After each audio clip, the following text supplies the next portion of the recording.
de los temas más importantes que tenemos, sigue siendo una de las libertades que tiene la Iglesia y responsabilidades que el Señor le dio. Así que vamos a estar viendo un estudio que dio el hermano Sam Waldron. Es un material que él escribió y pues si hay alguna pregunta, de igual manera ya saben, pueden interrumpirme durante el estudio. Vamos a empezar con una oración, hermanos. Oremos. Señor, Dios bendito, te alabamos, que tú eres soberano, tú eres grande, Señor, y nos has dado el mayor consuelo que podemos tener en esta vida, saber que te pertenecemos a ti. Gracias, Señor, por habernos tomado y por haber reunido a esta iglesia, Señor, por traernos de diferentes partes para que estemos en este cuerpo local. Ayúdanos a enfocarnos en el estudio, a aprender acerca de la disciplina, a pensar, Señor, en la reverencia con la que debemos conducirnos en tu casa, el santo temor que debe haber en nuestros corazones, pero también la confianza de saber que has puesto estos medios, Señor, para que no nos apartemos de ti. Ayúdanos a poder apreciar eso. Te lo pido en el nombre de Jesús. Amén. Pues como he dicho, hermanos, vamos a estar hablando acerca de la disciplina y específicamente vamos a hablar de la expulsión también. Ese último paso, ese tercer paso en el que se concibe a una persona que había sido parte de la iglesia como publicano, en las palabras del Señor, Mateo 18, y como pagano. Entonces, vamos a ver la disciplina en tres preguntas. En primer lugar, ¿por qué debe de realizarse la disciplina? ¿Cuál es la razón por la que realizamos la disciplina en la iglesia? En segundo lugar, vamos a ver quién es el que realiza la disciplina, quién debe realizarla. Y en tercer lugar, vamos a hablar de cómo debe realizarse. En primer lugar, entonces, ¿por qué debe de realizarse? En segundo lugar, ¿quién debe realizarla? Y en tercer lugar, ¿cómo debe realizarse? ¿Por qué realizamos la disciplina en la iglesia? Quizás algunos podrían objetar que es una cuestión muy dura, que es una cuestión muy fuerte. ¿Por qué tendríamos que hacer algo semejante? Pero al ver las Escrituras, hermanos, entendemos que hay al menos tres razones con las que podemos contestar por qué realizamos la disciplina, y esas tres razones son hermosas. La primera razón es la gloria de Dios. ¿Qué es lo que buscamos con la disciplina de la iglesia? La gloria de Dios. ¿Por qué estamos buscando la gloria de Dios? Porque la disciplina es algo que el Señor ha mandado. Y si el Señor lo ha mandado es para su gloria. Y si el Señor lo ha mandado es algo bueno, es algo santo, es lo mejor para nosotros. Entonces, en primer lugar, buscamos la gloria de Dios. Por eso realizamos la disciplina en la iglesia. En segundo lugar, algo que buscamos es el bienestar y la pureza en la iglesia. 1 Corintios capítulo 5, y vamos a leer todo este capítulo. Nos dice: de cierto se oye que hay entre vosotros fornicación, y tal fornicación cual ni aun se nombra entre los gentiles, tanto que alguno tiene la mujer de su padre. Y vosotros estáis envanecidos. ¿No debierais más bien haberos lamentado, para que fuese quitado de en medio de vosotros el que cometió tal acción? Ciertamente yo, como ausente en cuerpo, pero presente en espíritu, ya como presente he juzgado al que tal cosa ha hecho. En el nombre de nuestro Señor Jesucristo, reunidos vosotros y mi espíritu, con el poder de nuestro Señor Jesucristo, el tal sea entregado a Satanás para destrucción de la carne, a fin de que el espíritu sea salvo en el día del Señor Jesús. No es buena vuestra jactancia. ¿No sabéis que un poco de levadura leuda toda la masa? Limpiaos, pues, de la vieja levadura, para que seáis nueva masa, sin levadura como sois, porque nuestra Pascua, que es Cristo, ya fue sacrificada por nosotros. Así que celebremos la fiesta, no con la vieja levadura, ni con la levadura de malicia y de maldad, sino con panes sin levadura, de sinceridad y de verdad. Os he escrito por carta que no os juntéis con los fornicarios, no absolutamente con los fornicarios de este mundo, o con los avaros, o con los ladrones, o con los idólatras, pues en tal caso os sería necesario salir del mundo. Más bien os escribí que no os juntéis con ninguno que, llamándose hermano, fuere fornicario, o avaro, o idólatra, o maldiciente, o borracho, o ladrón. Con el tal ni aun comáis, porque ¿qué razón tendría yo para juzgar a los que están fuera? ¿No juzgáis vosotros a los que están dentro? Porque a los que están fuera Dios juzgará. Quitad pues a ese perverso de entre vosotros.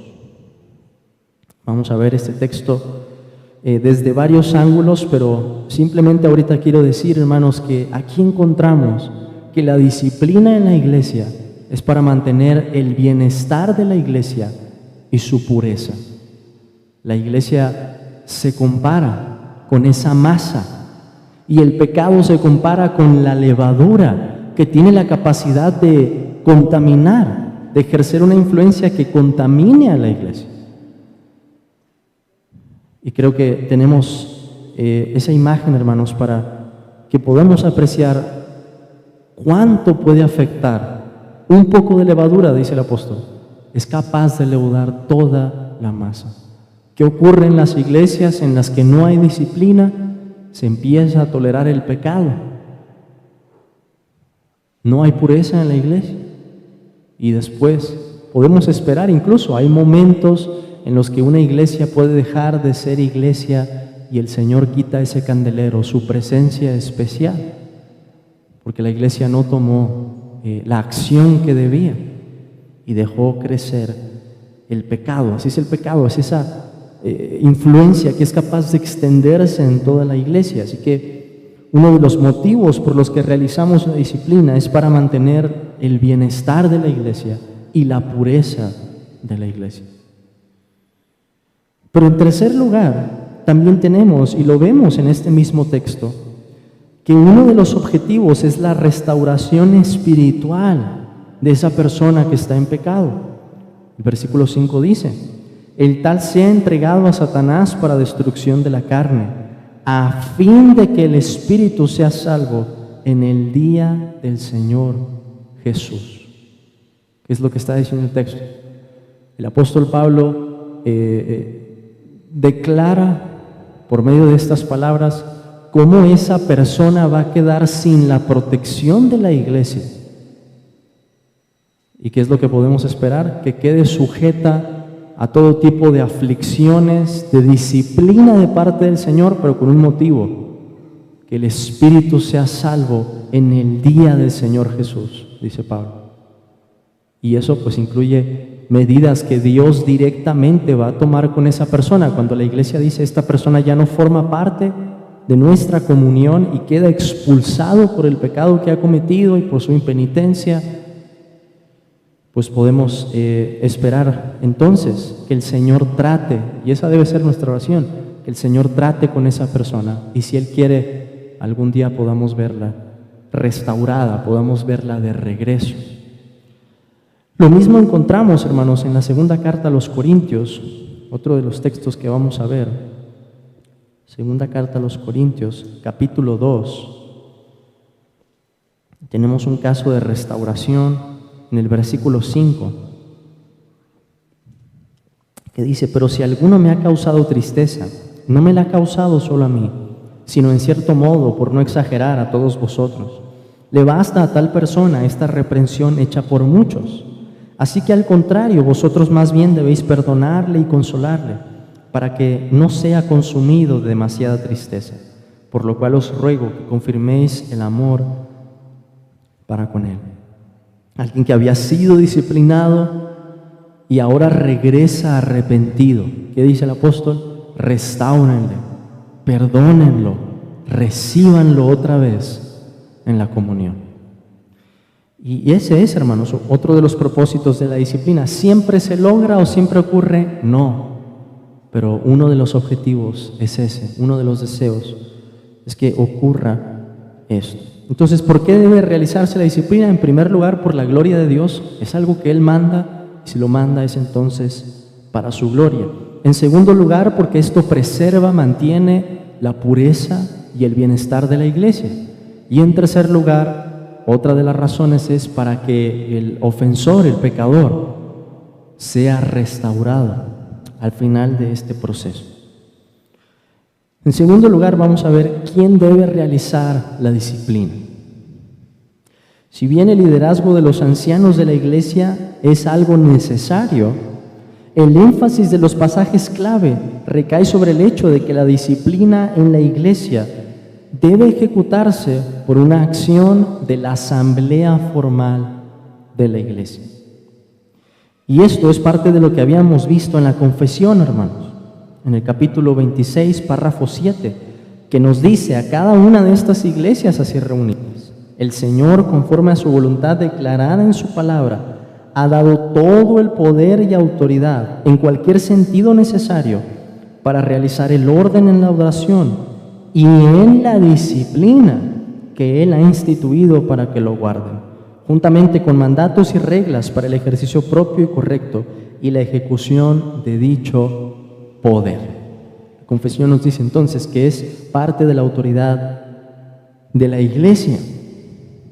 Y al tratar con este párrafo, tenemos que examinar la descripción de este poder que menciona la confesión, este poder y autoridad. La evidencia que tenemos acerca de esta descripción puede encontrarse en dos pasajes que son los pasajes principales del tema de la disciplina en la iglesia. ¿Y cuál es el primero, hermanos? Está en uno de los evangelios, ya lo hemos visto, Mateo capítulo 18.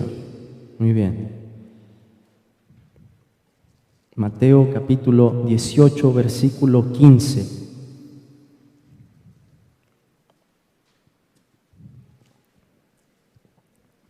Uno de los pasajes más importantes nos dice: por tanto, si tu hermano peca contra ti, ve y repréndele estando tú y él solos.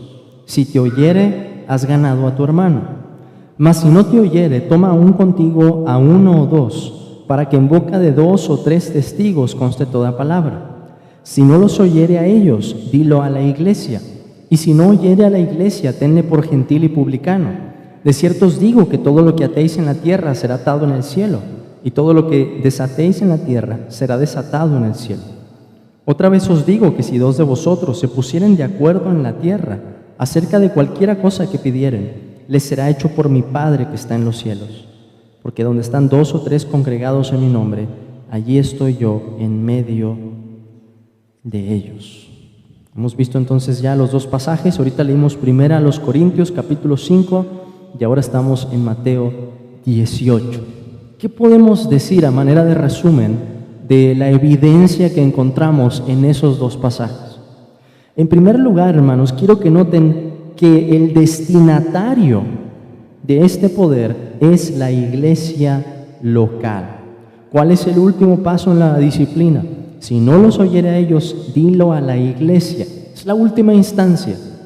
Y si no oyere a la iglesia, está el punto determinante, tenle por gentil y publicano. Y el Señor nos habla entonces, algo que ya habíamos hablado, de esa referencia a las llaves, ese poder para atar y ese poder para desatar.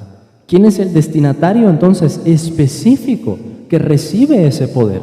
La respuesta es la iglesia. Lo vemos también en la primera carta a los Corintios. En el capítulo 5 ya lo veíamos. Pablo les dice: reunidos vosotros. ¿Por qué tenían que estar reunidos ellos? Porque ese poder se iba a ejercer por medio de la iglesia. Reunidos vosotros y mi espíritu.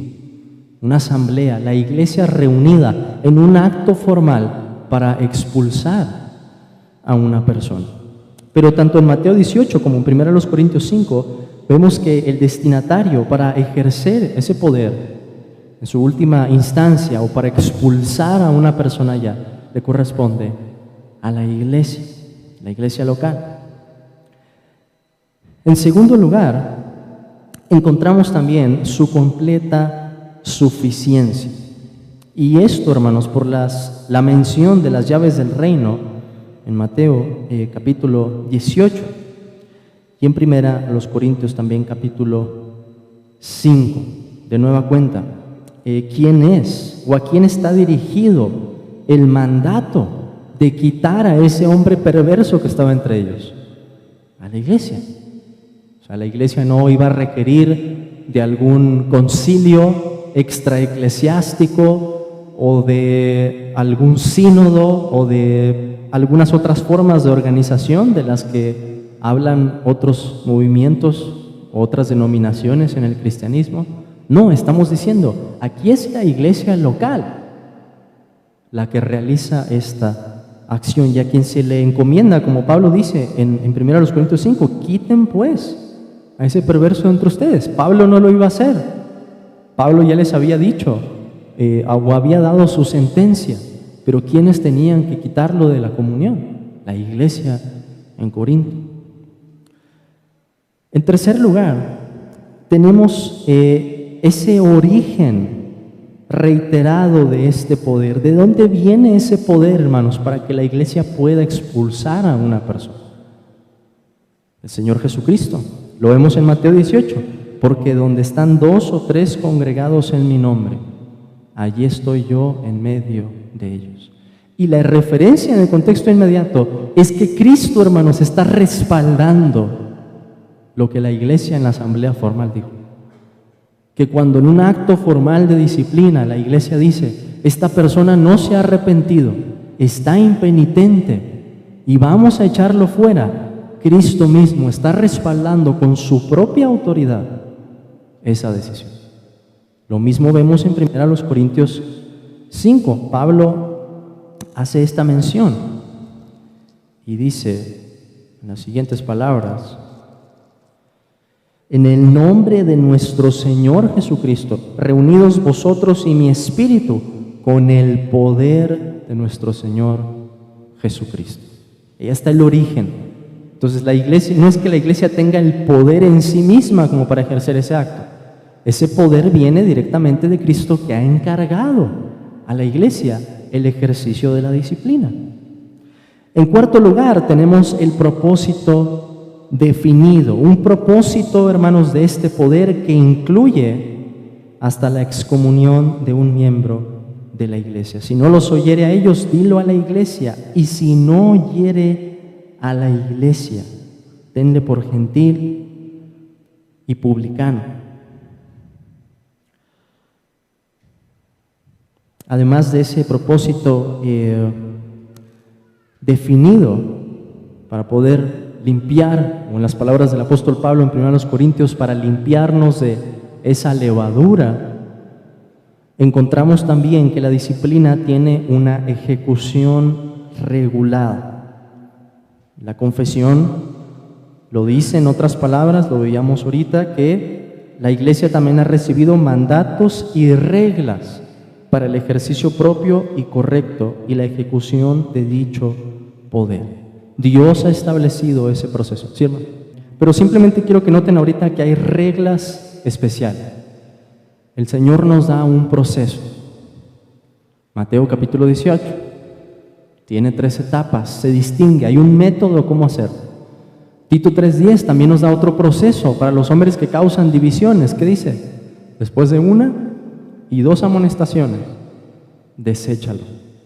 ¿Por qué? Porque es diferente a la gravedad de ese pecado.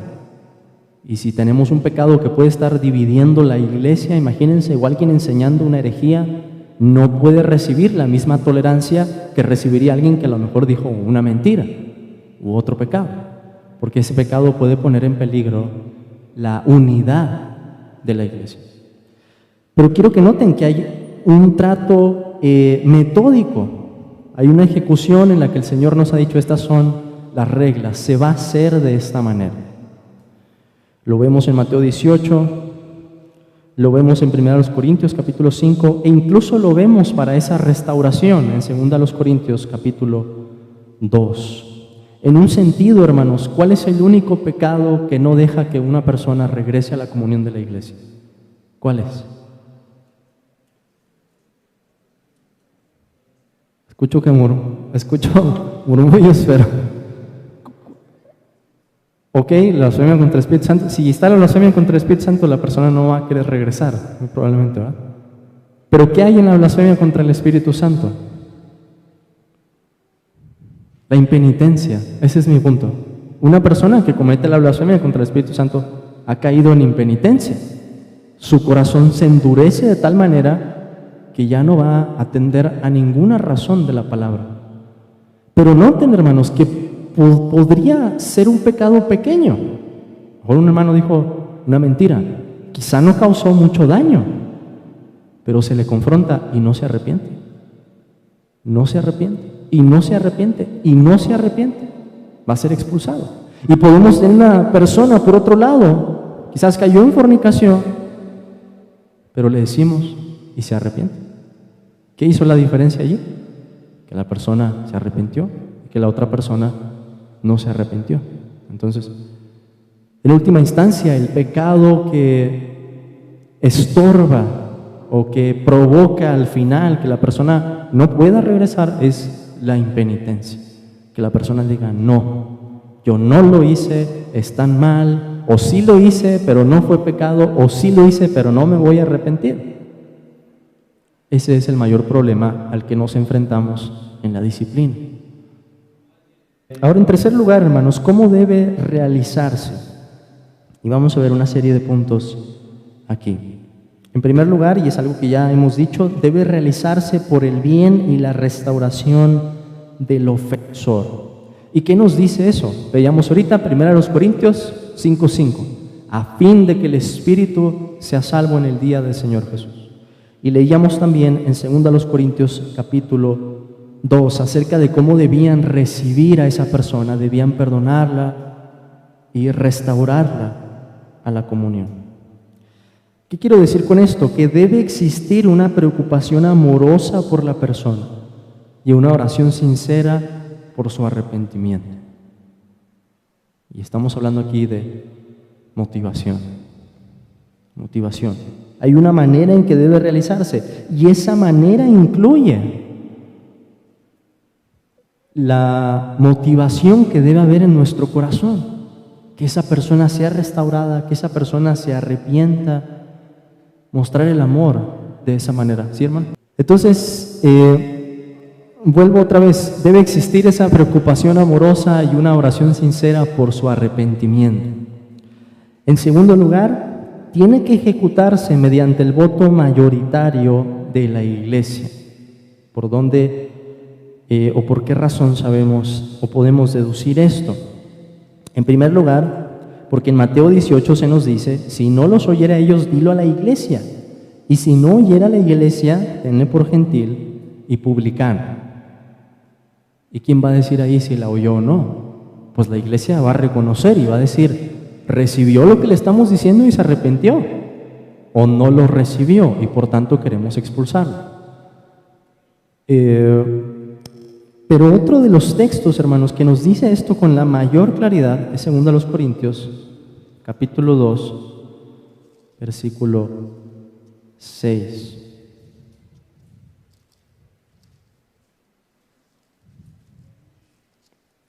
Texto que veíamos que habla de la restauración.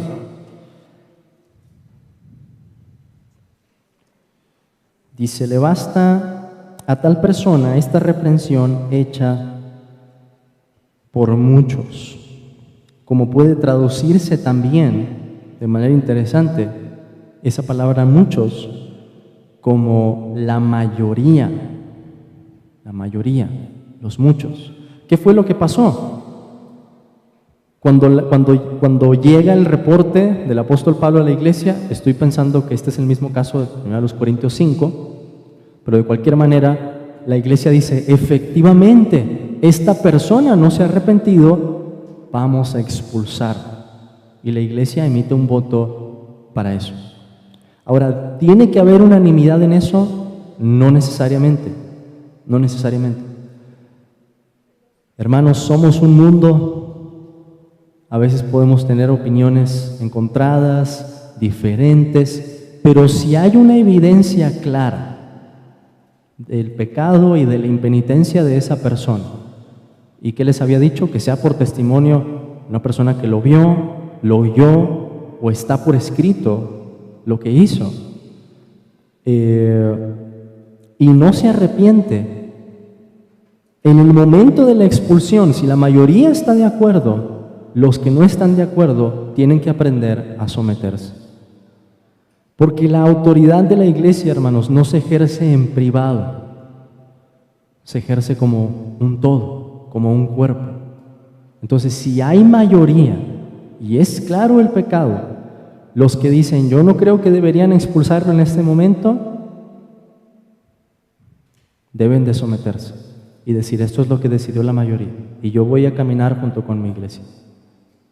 Tiene que haber una comprensión allí y es algo que vamos a ir aprendiendo. No va a ser fácil, no va a ser fácil, todos podemos desarrollar una opinión diferente, pero esa es la forma en que tenemos que aprender a caminar juntos. El voto de la mayoría sí había sido expulsado, nos dice, esta reprensión hecha por muchos, quiere decir que esos muchos estaban de acuerdo al reprenderlo en que esa persona estaba en pecado y que debían expulsar. Lo mismo tendría que ocurrir, hermanos, en el caso de que volvamos a recibir esa persona. Debería haber una evidencia clara de su arrepentimiento y un voto mayoritario para decir, efectivamente, la mayoría de los que formamos parte de la iglesia vemos que la persona se ha arrepentido y que quiere formar parte otra vez de nuestra comunión. Entonces, se necesita o se requiere el voto mayoritario de la iglesia. En las palabras de Waldron, debe existir un voto público y contabilizado por parte de la iglesia, en ese acto formal. Interesantemente, y este es un paréntesis, Benjamin Keach recomendaba que las disciplinas no se hicieran el domingo, que se hicieran en otro día, porque había el peligro de que las personas se desconcentraran de la adoración el día del Señor. Creo que a nosotros nos pasó algunas veces y traíamos, bueno, al menos allá en Guadalajara, que teníamos la reunión en la mañana y quedábamos como patinando, ¿no? Dando vueltas tristes, confundidos.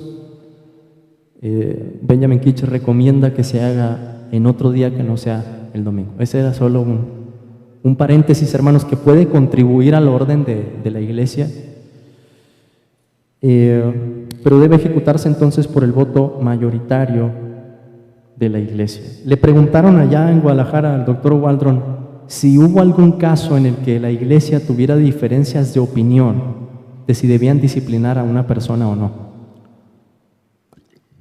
Respondió que sí. Tuvo un caso difícil, más o menos pasó como un año para que se diera todo el proceso. La evidencia no era tan contundente, para los pastores sí, pero para los miembros que habían más o menos tratado con esas personas no era tan evidente.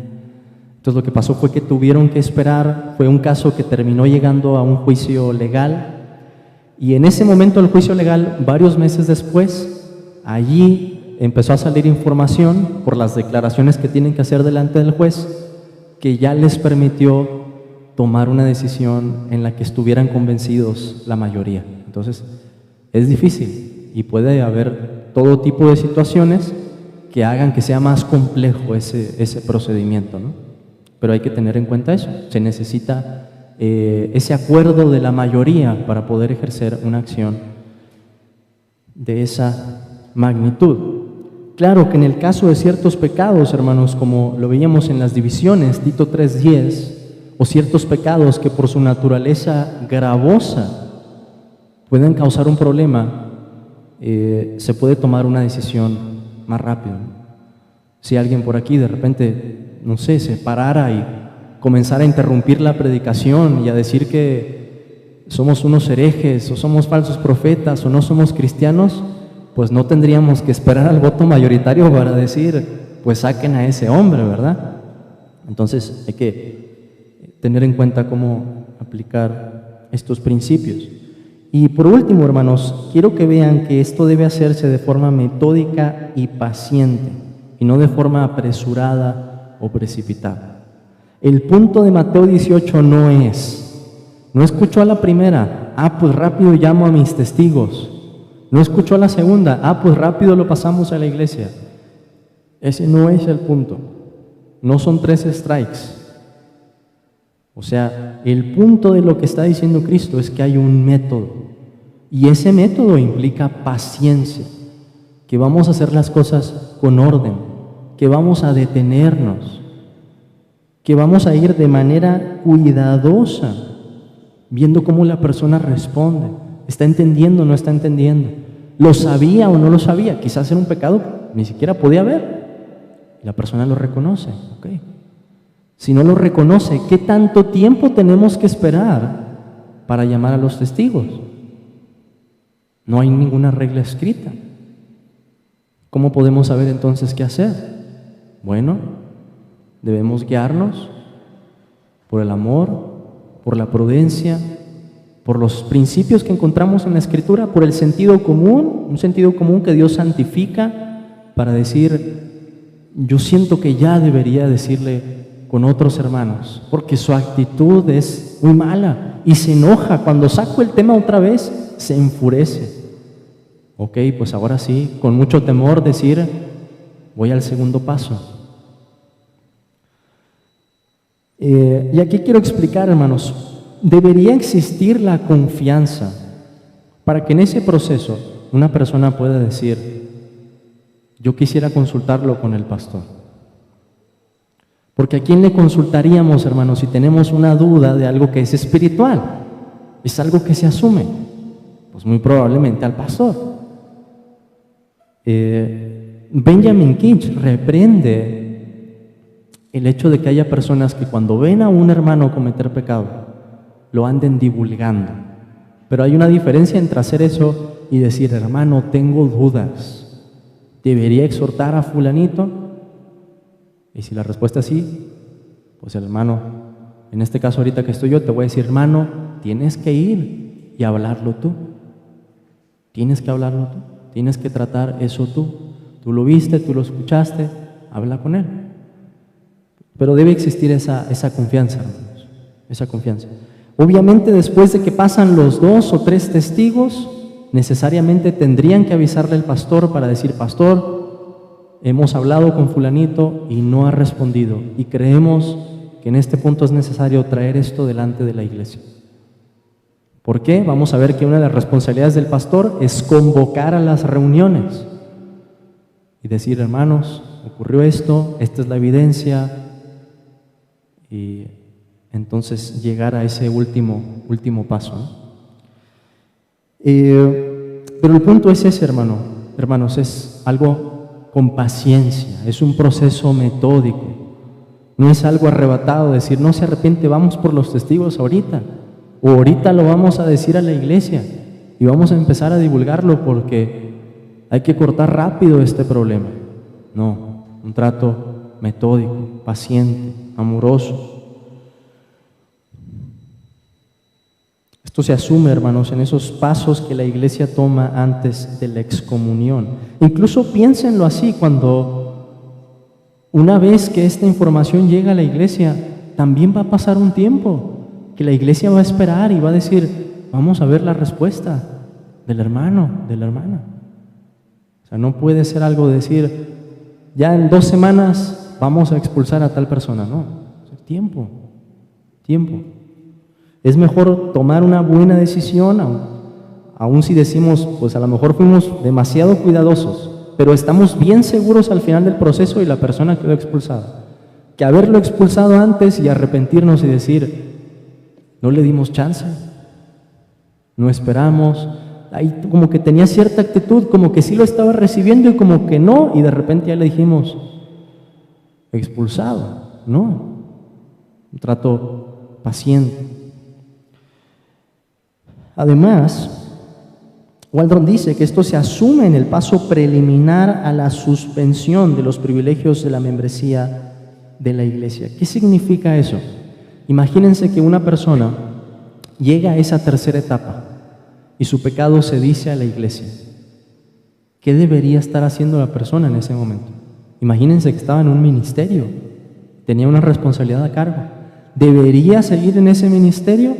La idea de la suspensión es que no, hasta que no dé una satisfacción a la iglesia, hasta que no muestre o convenza de que hay arrepentimiento. ¿Qué se hace en ese momento? A lo que se le llama suspensión, que la persona no puede participar de la misma forma de la vida de la iglesia. No puede votar, por ejemplo. No se va a tomar en cuenta porque está en un proceso. Una persona que está en un proceso legal. Va a haber otras condiciones. Hasta que no haya una claridad acerca de su situación. Sea que se arrepienta o sea que termine siendo expulsada, pero se suspenden esos privilegios que forman parte de la membresía en ese momento. Vean por favor, hermanos, lo vemos en 2 Tesalonicenses, capítulo 3. 2 Tesalonicenses, capítulo 3, versículo 6.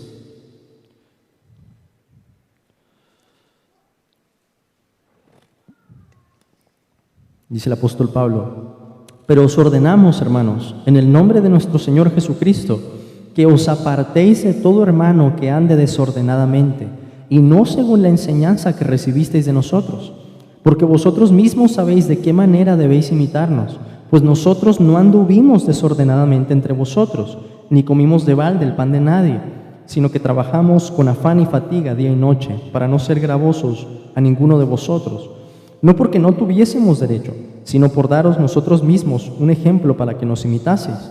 Porque también cuando estábamos con vosotros os ordenábamos esto: si alguno no quiere trabajar, tampoco coma.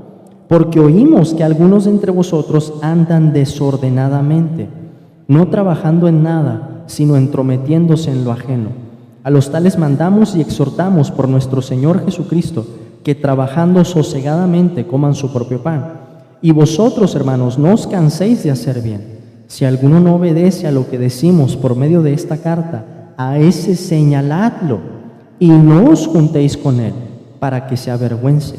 Mas no lo tengáis por enemigo, sino amonestadle como hermano. Pregunta, hermanos: ¿es un gentil y publicano esta persona, sí o no? No. Pero ¿qué dice Pablo? Anda desordenadamente. Ese es el término que utiliza: anda desordenadamente. ¿Qué hay que hacer con esa persona?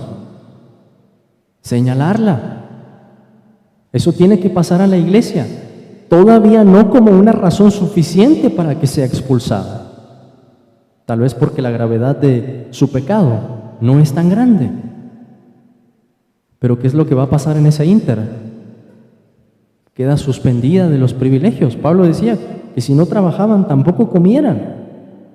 O sea, a esa persona no le iban a poder estar tendiendo la mano de la misma manera a lo mejor alguien que estaba batallando en el trabajo y pedía ayuda. No, una persona que anda desordenada, está ociosa. ¿Qué hay que hacerla? Hay que señalarla. No hay que expulsarla. No es un acto de expulsión. Pablo no está diciendo quítenlo de entre ustedes, pero sí les está diciendo no se junten con él. O sea, tienen que demostrarle a esa persona que no anda bien, que anda desordenadamente. ¿Sí, hermano?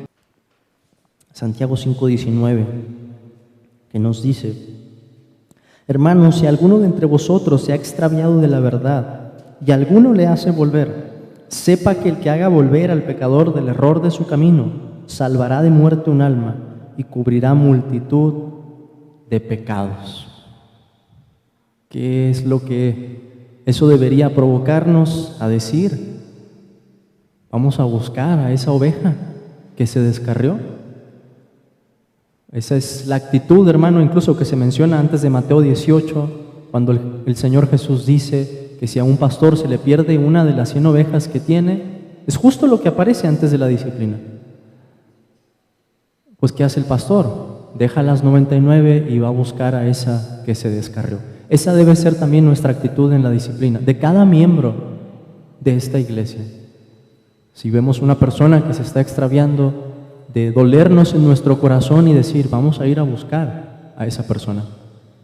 Benjamin Kitch dice acerca de la suspensión, voy a citar aquí, dice, la suspensión debe tener lugar cuando un miembro caiga en pecado y la iglesia quiera tener tiempo para escuchar todo el asunto. O sea, ya llegó el tercer paso, pero no hay claridad todavía de pues, qué tan mal anda esa persona, ¿no? De modo que no puede apartarse de él ni echarlo fuera. Número 2, si algún miembro anda desordenadamente, aunque no sea culpable de pecados escandalosos, flagrantes, debe ser amonestado tan pronto como se tenga conocimiento de ello, y se deben hacer esfuerzos para llevarlo al arrepentimiento. Y cita el texto que tenemos aquí. Aquellos que se entrometen en asuntos que no les conciernen, puede ser que vayan de la casa de un miembro a la otra, contando, llevando cuentos e historias de este hermano, de aquel hermano o hermana, que quizás sean verdad o tal vez sean falsos. Y también puede ser descrédito o escándalo de algún miembro o miembros, lo cual, si es así, es calumnia. Y es un crimen tan notorio que sin arrepentimiento no subirán al monte santo de Dios. Nos pone un ejemplo de alguien que andaba desordenadamente, ¿no? Y más adelante dice, pero esto de andar desordenadamente no llega a ser semejante crimen que requiere excomunión, sino que son maldades no tan notorias. Y cita, a tales personas les ordenamos y exhortamos en el Señor Jesucristo que trabajando tranquilamente coman su propio pan. Entonces, sí hay una distinción que tenemos que hacer en cuál es el pecado en cuestión. Bueno, por último, solamente repetir esto, sí hay situaciones en las que se puede proceder a una excomunión inmediata. Otra vez lo repito, cuando el pecado es escandaloso, ¿no? Que Pablo dice, ni los paganos hacen eso, y ustedes lo están tolerando en medio de la iglesia. Puede llegar un caso así, ¿no? Y ahí la regla aplicaría diferente, aplicaría primero a los Corintios 5. Déjenme terminar diciendo esto, hermanos. Aquí hemos estado hablando de cómo la iglesia tiene esa libertad para ejercer la disciplina. Pero algo que vamos a ir entendiendo más adelante es cómo encaja bien la tarea del pastor allí. Creo que ahorita vamos a ver, como dijo el hombre en los evangelios, esos hombres como árboles que caminan. Creo que estamos viendo así ahorita. Hemos sido sanados en una primera etapa como para ver, pero todavía hay muchos cabos sueltos. Después de terminar las libertades de la iglesia, vamos a hablar de cómo encaja bien la tarea de los pastores, cómo en la disciplina encajarían ellos, cómo dictarían esa sentencia. Sam Renihan tiene un ejemplo en el que dice que la llave de poder no se puede mover sin la llave de autoridad y que la llave de autoridad no se puede mover sin la llave de poder. Para decir que en todo acto formal de disciplina, en la ordenación de los ancianos, en la restauración de una persona, debe haber armonía entre el liderazgo y la iglesia. Eso, hermanos, eso sí no lo podemos negociar. Y si no la hay, necesitamos esperar más evidencia, más tiempo, hasta que haya claridad suficiente para decir, hay armonía, hay un voto mayoritario de la iglesia y hay un acuerdo también con el liderazgo. Pero eso vamos a ir entendiéndolo más claramente después cuando lleguemos a hablar de los ancianos. Pero ambas cosas son esenciales para que se culmine cualquier acto formal de la iglesia. Así como lo sería, por ejemplo, imagínense, la Escritura dice, no impongas las manos con ligereza a nadie. Y esa es una instrucción, era una instrucción para Timoteo, por consecuente los pastores. Imagínense que una iglesia diga, hermano, queremos que fulanito sea ordenado, vemos dones, vemos carácter en él, no le hace falta nada. Y el pastor dice, pero yo sé algo, y yo sí veo algo, y yo no podría imponer las manos sobre esta persona con limpia conciencia. Porque la Escritura le dice que no participe de pecados ajenos, bajo el supuesto de que sea algo legítimo, que sea algo lícito, algo que sí sea de carácter o de sus dones. ¿Qué debería decir la iglesia? Debe decir, pues si no podemos llegar a un acuerdo en esto, no podemos proceder. Y de la misma manera al revés, si un pastor dijera, hay que ordenar a fulanito, y ustedes dicen, de a legua se ve que ese hermano no va para pastor, pues ¿qué tienen que decir? Al momento de votar, expresar allí la voluntad y decir, no, y hay razones objetivas, por esto, por esto, por esto. ¿Qué tiene que hacer el pastor ahí? Decir, someterse y decir, es cierto, es cierto. Entonces, hay un equilibrio, ¿no? Un balance en el que los dos van funcionando juntos para la armonía de la iglesia. Pues vamos a terminar con una oración. Oremos. Señor, te damos gracias, Padre, porque has tenido misericordia de nosotros y también, Señor, con un santo temor, con temblor en nuestro corazón, queremos asumir esta responsabilidad como iglesia. Ayúdanos, Señor. Guíanos, Padre, en estos procesos. Guíanos a aprender cómo hacerlo, a honrar tu palabra, a estar bien seguros, Señor, de que hacemos las cosas conforme tú nos has mandado. Danos sabiduría, Señor, cada uno de nosotros. Danos más de ese amor del que hablábamos en la mañana también, y ayúdanos a acercarnos a nuestros hermanos y a poder exhortar, Señor, fielmente cuando tengamos que hacerlo. Líbranos, Padre, de la cobardía, del temor a los hombres. Ayúdanos a mantener la pureza en tu iglesia y hacerlo, Señor, en el orden y con el método que tú nos has prescrito. Padre, reconocemos que esta es tu iglesia, Señor, que no es nuestra, que si estamos aquí es porque nos has agregado, nos has injertado a este cuerpo. Queremos ser fieles, Señor. Guarda tu iglesia y guárdanos a nosotros del mal. Te lo pedimos en el nombre de Jesús. Amén.